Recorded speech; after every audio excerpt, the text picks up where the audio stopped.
میدونی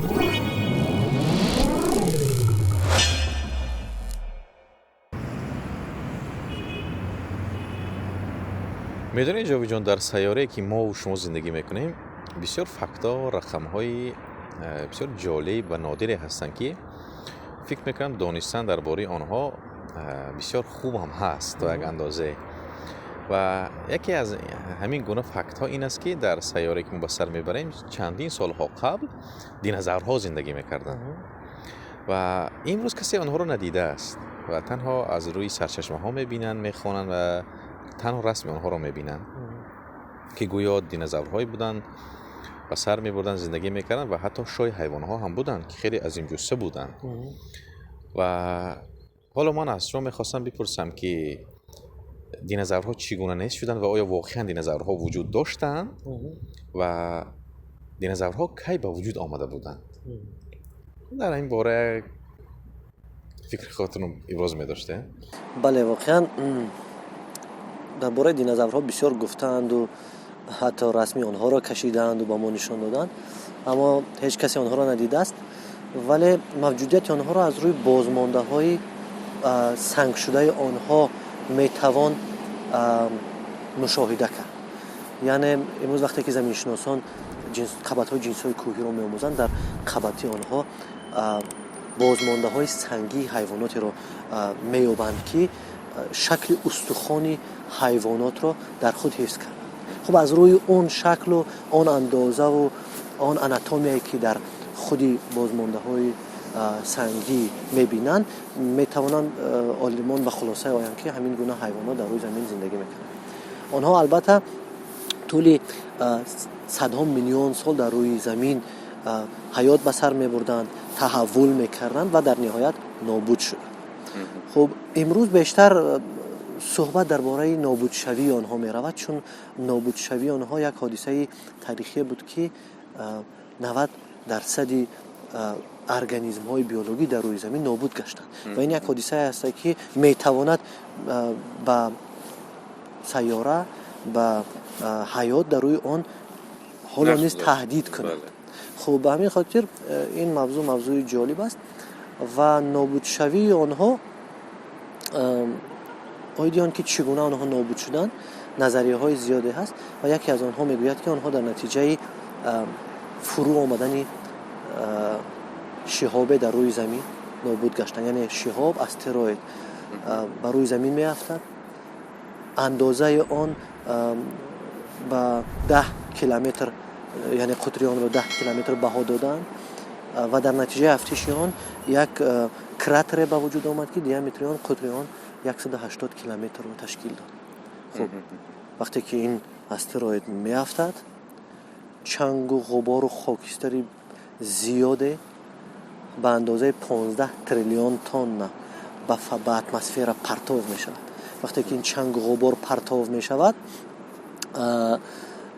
پیش راهی نور آفتاب را می گیرد و در روی زمین روزانه حتی به مانند شب تاریک بود.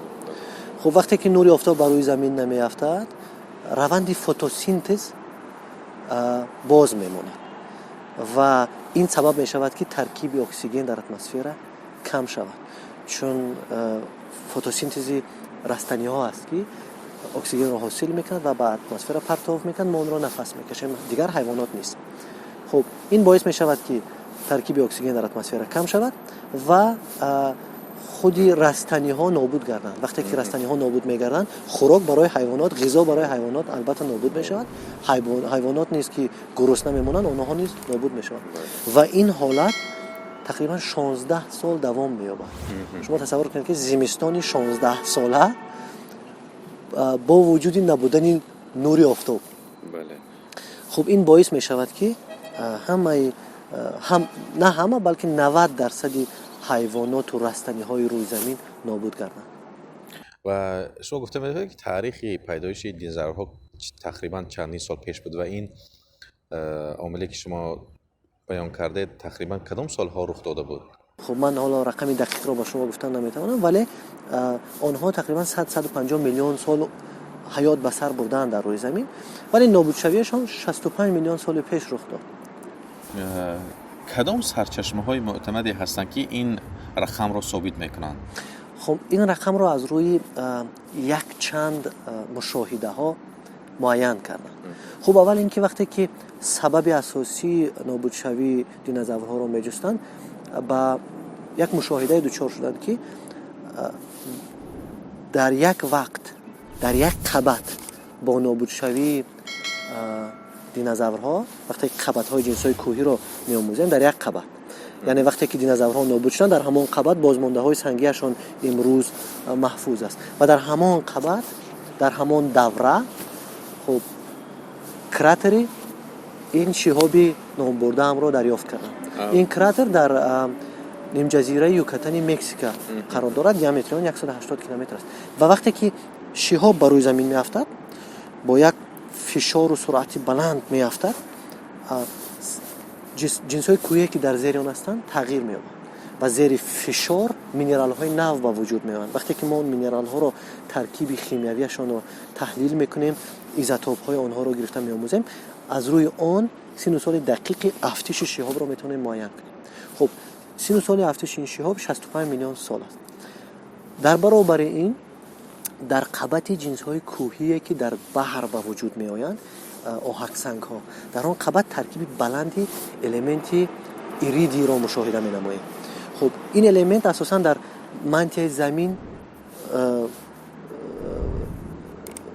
بیشتر است، در قشر زمین آن به نهایت کم است، ولی در شهاب ها از بس که شهاب ها تحول به مانند سیاره را پس سر نکردند، ترکیب ایریدی در آنها بلند است. به همین خاطر وقتی که ما این قبط جنس‌های کوهی را در قشر زمین در روی زمین مشاهده می‌کنیم که ترکیب ایریدی در آنها بلند است، این ما را به خلاصه می‌آورد که ترکیب ایریدی در نتیجه برخورد شهاب و پاره گشتن آن به فضا پرتاب شدن ذره‌های آن به وجود آمده است و در نهایت ایریدی از فضا از اتمسفر به بحر تحشین شده در آن قبط جنس‌های کوهی محفوظ مانده است. خب این دو حادثه در یک وقت رخ دادند و اینها تقریبا در همان قبطی هستند که بازمانده های سنگی دینозاورها را ما امروز می‌یابیم. سلامت باشه. معلوماتی مختصر درباره دینозاورها بود که با جاوید جان امینوف با شما صحبت کرده، برای شما صحبت کردیم.